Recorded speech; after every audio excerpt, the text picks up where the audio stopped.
என்னுடைய மனைவி சுத்த சைவம், முட்டை கூட சாப்பிட மாட்டாங்க. நான் எல்லாத்தையும் சாப்பிடுவேன், எதையும் விட மாட்டேன். எனக்கு திருமணமாகி வந்தபோது என் மனைவிக்கு எதுவுமே தெரியாது, சமைக்கவெல்லாம் தெரியாது. இந்த அசைவ உணவுகள் சமைக்க அவங்களுக்கு தெரியாது. எங்கள் அம்மா சமைப்பாங்க, எங்கள் வீட்டில் எல்லோரும் நாங்கள் சாப்பிடுவோம். அதையெல்லாம் பார்த்து பார்த்து சமைக்க கற்றுக்கிட்டு எனக்கு சமைச்சு கொடுக்காரு. நான் பிறகு திருவாரூருக்கு வந்தேன். திருவாரூருக்கு வந்த பிறகு பார்த்தாக்கா எனக்கு சமைச்சு நான் வாரம் ஒரு ஏதாச்சும் வாங்கிட்டு வந்து கொடுப்பேன். ஆட்டுக்கறி அது இது வாங்கிட்டு வந்து கொடுப்பேன், சமைச்சு கொடுப்பேன். இது சாதாரணமாக ஓடிக்கிட்டுருக்கு. ஒரு 2 வருஷம் கழித்து ஒரு நாள் நான் என்ன பண்ணேன், சமைச்சிட்டு இருக்கிற போது சமையல் கட்டுக்குள்ளார உள்ளே போனேன். சமைக்கிற விதத்தை பார்த்தா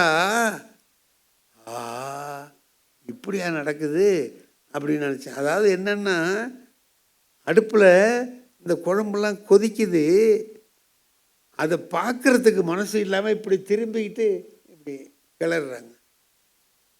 அதை பார்க்கவே அவங்களுக்கு மனசு இல்லை, திரும்பிக்கிட்டு கிளறாங்க.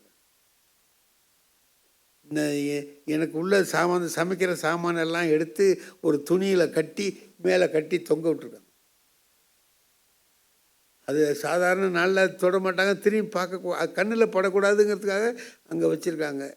அது மட்டும் இல்லை, இன்னும் ஒரு பெரிய விஷயத்தை நான் அன்னைக்கு தான் கவனிக்கிறேன். அது சமைக்கிற நாளையில் பூராவும் அவங்க சாப்பிட்றதில்லை. நான் அன்னைக்கு தான் நான் கேட்டேன், ஏன் நீ ரசம் இருக்குது, ரசம் போட்டு நீ சாப்பிட்லாமே அப்படின்னேன். இல்லை, கையில் அந்த வாசம் அடிக்குது, அதனால் எனக்கு சாப்பிட பிடிக்கல. அப்போ நான் நினச்சேன், நமக்கு சமைக்கணுங்கிறதுக்காக வேண்டி அவங்களுடைய கொள்கையை விட்டுட்டு நமக்காக சமைச்சு கொடுக்குறாங்களே, இந்த துன்பத்தை மனைவிக்கு கொடுக்கலாமா? ஒரு கணவனாக இருக்கிறவன் நம்ம கஷ்டப்படும் மனைவிங்கிறதுக்காக எனக்கு நீ கஷ்டப்பட்டாவது செஞ்சு தான் ஆகணும் அப்படின்னு வற்புறுத்துறது என்ன நியாயம்? அதனால் அடுத்த வாரத்துலேருந்து நான் என்ன பண்ணேன் தெரியுமா, வாங்கி கொடுக்கறத விட்டேன்.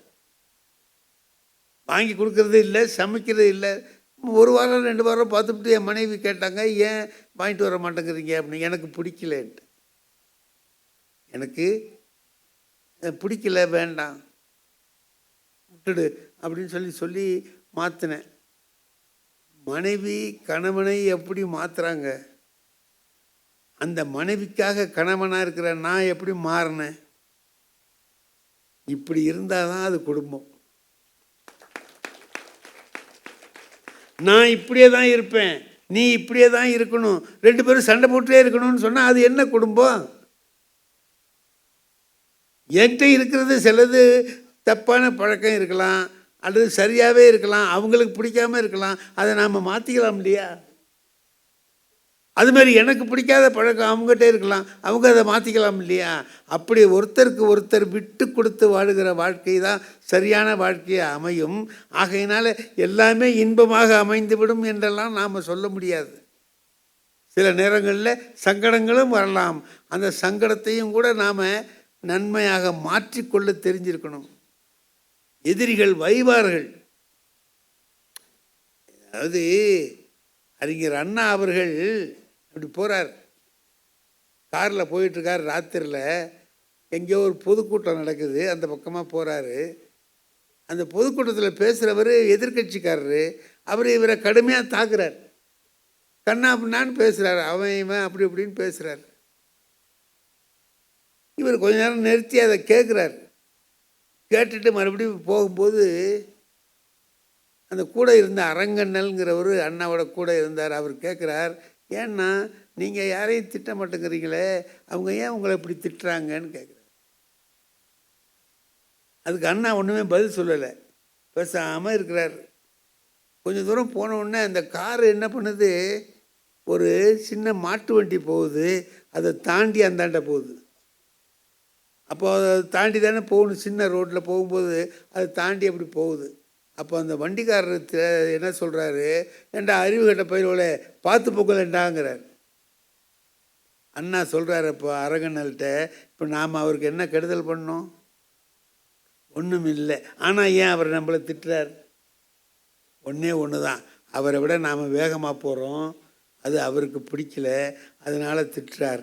நாம் வேகமாக வளர்கிறோம், அவர்களுக்கு பிடிக்கவில்லை, அதனாலே திட்டுகிறார். ஒருத்தர் திட்டாங்கன்னா வசவையும் நமக்கு வயலுக்கு போடுகிற உரமாக மாற்றிக்கொண்டு வாழ கற்றுக்கொண்டால் துன்பம் இன்பமாக மாறும். அது துன்பமாக இருக்காது, இன்பமாக மாறும். வாழ்க்கையில் நாம் தெரிந்து கொள்ள வேண்டிய விஷயங்கள் ஏராளம் இருக்கின்றன. கஷ்டங்களை கஷ்டம் என்று நினைக்காமல் துன்பம் என்று ஏற்றுக்கொள்ளுகிற மனம் வரணும். புத்தர் வீட்டை விட்டு வந்துட்டார், துறவியா போயிட்டார், பிச்சை எடுத்து சாப்பிட்றார். மகாராஜாவாக இருந்தவர் எல்லாத்தையும் விட்டுட்டு வெளியில் வந்து பிச்சை வாங்கி சாப்பிட்றார். ஒரு நாள் அவங்க வீட்டுக்கே பிச்சை எடுக்க போகிறார், அந்த அரண்மனைக்கே போகிறார் பிச்சை எடுக்கிறதுக்கு. கபிலவஸ்துவில் தான் பிறந்து வாழ்ந்து வளர்ந்த அந்த இடத்துக்கே பிச்சை எடுக்கிறதுக்கு போகிறார். வர்றாருன்னு தெரிஞ்ச உடனே கதவுலாம் சாத்திக்கிட்டு கூப்பிடாங்கன்னு அவர் வாசலில் போய் நின்று பகவதி பிக்ஷாந்தேகின்னு சொல்லிட்டு கூப்பிட்றார். அப்போ அவங்களால இருக்க முடியல, வந்துடுறாங்க. வெளியில் வந்து இப்போ மனைவி வந்துடுறாங்க, மகன் ராகுலன்னு வந்துடுறான். இப்போ மனைவி கேட்குறாங்க, ஏன் ஞானம் பெறுவதற்கு இடம்தான் முக்கியமானு கேட்குறாங்க. ஞானம் பெறுவதற்கு இடம்தான் முக்கியமா? இந்த ஞானத்தை இங்கேருந்தே பெறக்கூடாதா? நீ காட்டுக்கு எல்லாரையும் விட்டுட்டு போய் தான் பெறணுமா? அப்படிங்கிற மாதிரி கேட்குறாங்க. அவர் அதுக்கு சிரிச்சுக்கிறார். மகன் கேட்குறான், ஏப்பா என்னை விட்டுட்டு போயிட்டியே நீ ராத்திரியோட ராத்திரியா, என் மேலே உனக்கு பாசம் இல்லையான்னு கேட்குறான். என் மேலே உனக்கு பாசம் இல்லை? புத்தர் சொல்கிறார், இருக்குடா, நிறைய பாசம் இருக்குது. அப்புறம் ஏன் விட்டுட்டு போனேன்? உன் மேலே பாசம் இருக்கிறது மாதிரியே உலகத்தில் இருக்கிற எல்லா குழந்தைகள் மேலேயும் எனக்கு பாசம் இருக்குடா. உங்ககிட்ட மட்டும் இருந்ததுன்னா நான் இங்கேயே இருப்பேன். எல்லா பிள்ளைகளையும் நான் என் பிள்ளைகள் மாதிரி தான் நினைக்கிறேன். அதனால் நான் அவங்களோட சேர்ந்து இருக்க வேண்டியதாக போச்சு அப்படின்னு சொல்லி சொல்கிறார். அதுதான் என் பிள்ளைய மட்டும் ஒஸ்தி, மற்ற பிள்ளைகளாம் மட்டும். பிள்ளைங்க அடிச்சுக்குவானுவோ பார்த்துருக்கீங்களா? நம்ம வீட்டு பிள்ளைங்க எய்த்து வீட்டு பிள்ளைங்க சண்டை போட்டுக்குவானுவோ. நம்ம வீட்டு பையன் அவனை அடிச்சிருவான். நம்ம அம்மா என்ன பண்ணுவா தெரியுமா?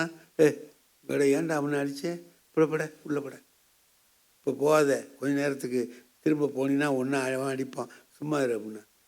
சாயந்தரம் போகிறான்ல, அப்போ அவன் அடிப்பான்ல, அப்போ அவன் 2 அடி அடிப்பான். அப்போ இந்த அம்மா என்ன சொல்லுவா தெரியுமா? ஏன்டா இப்படி அடிக்கிற, அவன் கையில் கட்டை வைக்க அப்படின்னு சொல்லி சொல்கிறாளே. அவன் அடித்த போது சும்மா இருந்தில்ல, உன் பிள்ளைய அடிக்கிறான்னு உனக்கு இவ்வளவு கோபம் வருது இல்லை? அதுக்கு என்ன காரணம்? அதுக்கு என்ன காரணம்? என் பிள்ளை மேலே இருக்கிற பாசம் எய்த்த விட்டு பிள்ளை மேலே இல்லை, இல்லைங்களா? அதனால தானே வீட்டில் இந்த குழந்தைகளையெல்லாம் வளர்க்குற போது ஒன்று பார்த்திங்கன்னா, தாயார் ரொம்ப அன்பாக வளர்ப்பாங்க, அப்பா அறிவோடு வளர்ப்பார், அடிப்பார், சொல்லுவார். அப்போ இவர் கண்டிக்கிற போது அம்மாவுக்கு இருக்கிறவங்க என்ன செய்யணும்? ஒத்துழைக்கணும். 8 மார்க் வாங்கிட்டு போயிருக்கிறான் கணக்கில், அப்பா திட்டுறார், அறிவு கட்ட பையில 8 மார்க் வாங்கியிருக்கிய நீ உருப்பிடுவியாடா அப்படி இப்படின்ட்டு அடிக்க போகிறார். இந்த அம்மா என்ன செய்யணும்? சரிதான், நல்லது செய்கிறதான், அப்பா சொல்கிறத கேளுடா அப்படின்னு சொல்லணும். அப்படி சொல்ல மாட்டாங்க. ஏன் பிள்ளைய திட்டுறீங்க? இந்த தெருவில் எல்லா பையலும் 8 மார்க் தான் வாங்கியிருக்கான், எல்லா பையலும் 8 மார்க் வாங்கியிருக்கான்னு நீ போய் பார்த்தியா? சும்மா சொல்கிறது, பிள்ளைய காப்பாற்றுறதுக்காக சொல்கிறது. இன்னும் சில பொண்ணுங்கள் என்ன செய்வாங்க? சும்மா இருங்க, நீங்கள் படிக்கிற போது 6 தானே வாங்கினீங்கம்மா. அவன் 6 வாங்கினது எப்படி அவளுக்கு தெரியும்? சில சமயத்தில் இவனாவே உளருவான். ஆம்பளை எப்போ உளர்றான்னு தெரியாது. சில சமயத்தில் உளருவான், உளர்ற போது சொல்லி தொலைச்சிருவான், நான் அந்த காலத்தில் 6 மார்க் தான் வாங்கினேன். அதை ஏன் அவள்கிட்ட போய் சொல்கிறே நீ? இப்போ சமயம் வரும்போது அந்த மனைவி எடுத்து அதை பயன்படுத்துவா. நீ 6 தானே வாங்கினேன், உன்னை விட 2 மார்க் கூட வாங்கியிருக்கான், இவன் மாமா இவனை விட 2 மார்க் கூட வாங்குவான்.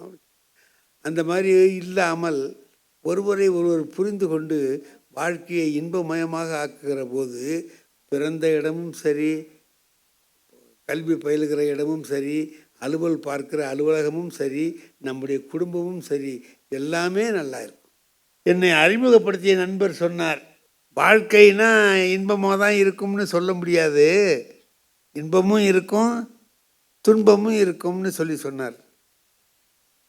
அது ரொம்ப அருமையான வார்த்தை. அது வாழ்க்கையில் எல்லாமே இன்பமயம்னு நான் சொல்லியிருக்கிறேன். எல்லாம் இன்பமாக இருக்காது, துன்பமும் இருக்கும். ஆனால் எல்லாமே இன்பமயமாக ஆக்கிக்கிற ஒரு வித்தை நம்மகிட்ட தான் இருக்குது. அந்த வித்தையை கற்றுக்கிட்டோம்னா எல்லாத்தையும் இன்பமயமாக ஆக்கிடலாம்.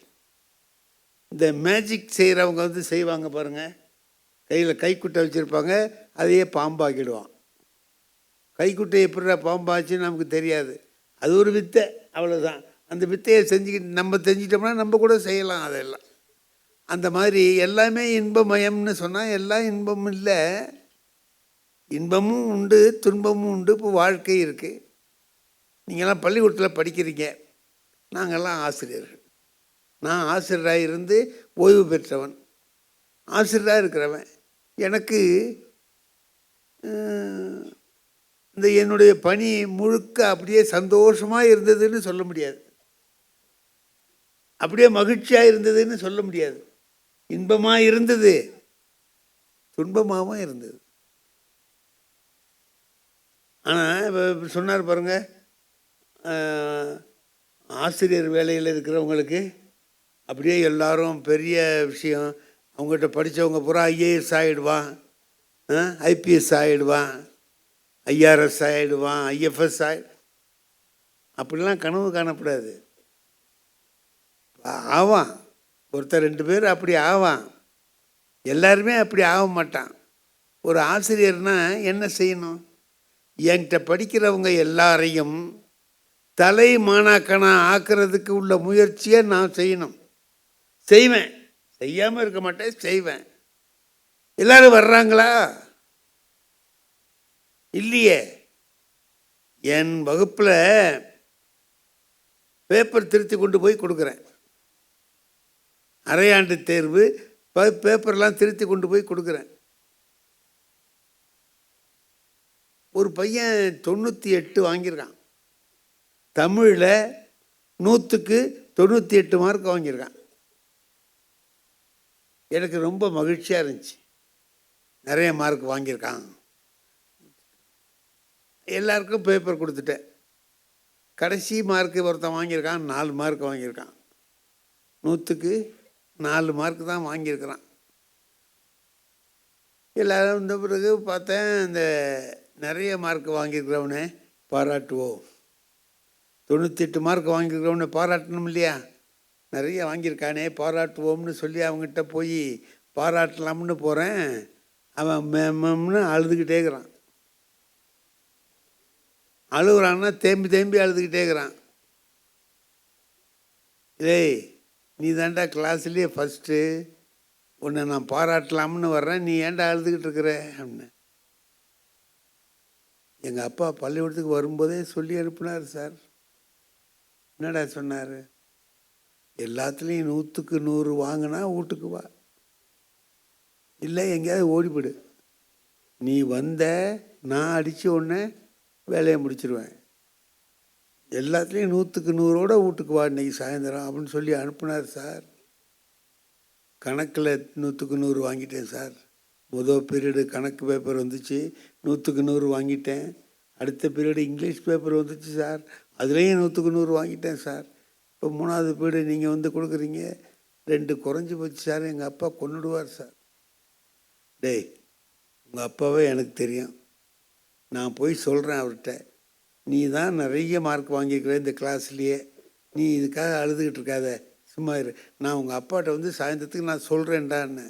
நீங்கள் சொல்கிறதுக்குள்ளேயே அவர் வேலையை முடிச்சிருவார் சார் அப்படிங்க.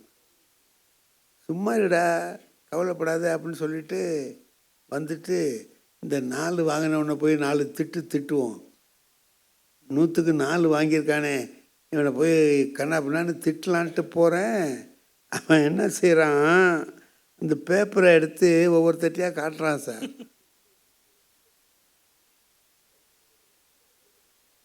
நீங்கள் சிரிக்கிறீங்க பாருங்க, இதை விட நல்லா சிரிக்கிறான், இதை விட நல்லா விழுந்து விழுந்து சிரிக்கிறான். மார்க் எத்தனை? 4. அடுத்தவன்கிட்ட காட்டுறான், இந்தாண்ட உள்ளவன்கிட்ட காட்டுறான், பின்னால் பொறுத்தேன் என்கிட்ட காட்டு என்கிட்ட காட்டுங்கிறான். ஒரு பத்மஸ்ரீ பட்டம் வாங்கினா எப்படி எல்லார்ட்டையும் காட்டுவான், அதை மாதிரி காட்டுறான் சார் இந்த 4 மார்க்கு பேப்பரை. ஒவ்வொருத்தட்டியாக காட்டுறான். எனக்கா ஆத்திரம், சிரிப்புன்னா அவனுக்கு தாங்க முடியாத சிரிப்பு, உழுது உழுது சிரிச்சுட்டு. இல்லை, அறிவு இருக்கா? நீ 4 மார்க் தான் வாங்கியிருக்கிற, வெக்கப்பட்டு தலை குனிஞ்சு உட்காந்துருக்க வேண்டாம்? சந்தோஷமாக இருக்கிற, அவன்கிட்ட இவட்டெல்லாம் காட்டிட்டு கும்மாளம் போடுற, வெக்கமாக இல்லை உனக்கு? அறிவில்லை உனக்கு? அப்படின்னா அதுக்கு இல்லை சார், 4 வாங்கி. ஏன் சார் நீங்கள்? அதுக்கு இல்லை சார். அதுக்கும் சிரிக்கிறான், எல்லாத்தையும் சிரிக்கிறான். எதுக்குடா சிரிக்கிற அப்படின்னா, ஒன்றும் இல்லை சார், இதுக்கு எப்படி 4 மார்க்கு வந்ததுன்னு நினச்சி நான் ஆச்சரியப்பட்டு இருக்கேன் சார்.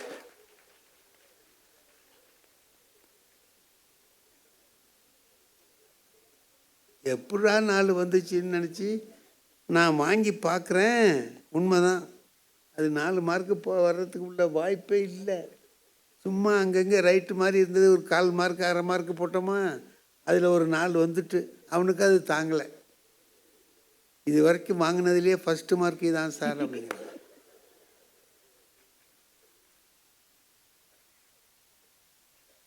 நான் திட்டிட்டு வந்துட்டேன்னு வைங்க. இப்போ நான் நினச்சி பார்க்குறேன், அவர் சொன்னாரே எல்லோரும் நம்மகிட்ட படித்தவங்க பூராவும் ஐஏஎஸ் ஆகிட்டான், ஆயிருக்கான், ஆனது நான் தான் காரணம் அப்படின்னு நீங்கள் சொன்னீங்கன்னா 4 மார்க் வாங்கினதுக்கு யார் காரணம்? 98 ஆக்குனது நான் தான் இல்லையாம்மா? 98 வாங்கினதுக்கு நான் தான் காரணம்னு நான் நினச்சி மகிழ்ச்சி அடைஞ்சேன்னா 4 வாங்கினதுக்கு யார் காரணம்? அதுவும் நான் தானே. என்கிட்ட தானே அவனும் படித்தான், நான் அவனுக்கும் தானே சேர்த்து பாடம் நடத்தினேன். அப்புறம் எப்படி அவனுக்கு 4 வந்தது, அவனுக்கு எப்படி 98 வந்துச்சு? இப்போ என் கையில் இருக்கா மார்க் வாங்கிறது, அவங்க கையில் இருக்கா? அவங்க கையில் இருக்கு. மாணவர்களாகிய உங்கள் கையில் தான் இருக்கு மார்க் வாங்கிறது.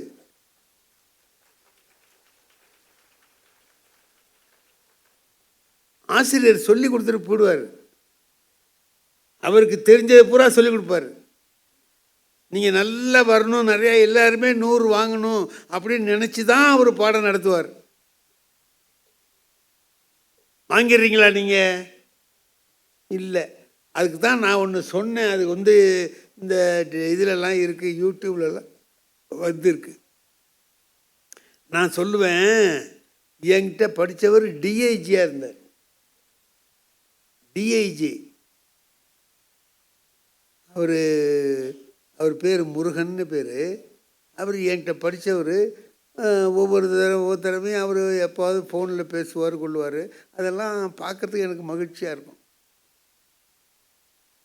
திருவாரூர்லேயே படித்து வந்தவர் ஒருத்தர் ஐஏஎஸ் ஆனார். அவர் ராஜராஜன்னு, அவர் என்கிட்ட படித்த மாணவர் தான். அவர் உங்களால் தான் சார் வந்தேன்னு சொல்லுவார். அவரும் அந்த போலீஸ் ஆஃபீஸரும் நான் உங்களால் தான் சார் வந்தேன்பார். கேட்குறதுக்கு பாதாம் அல்வா சாப்பிட்ட மாதிரி இருக்கும், ஒரே சந்தோஷமாக இருக்கும். நம்மகிட்ட படித்தவங்கெல்லாம் இப்படிலாம் ஆயிட்டான் போனான் வந்துட்டான்.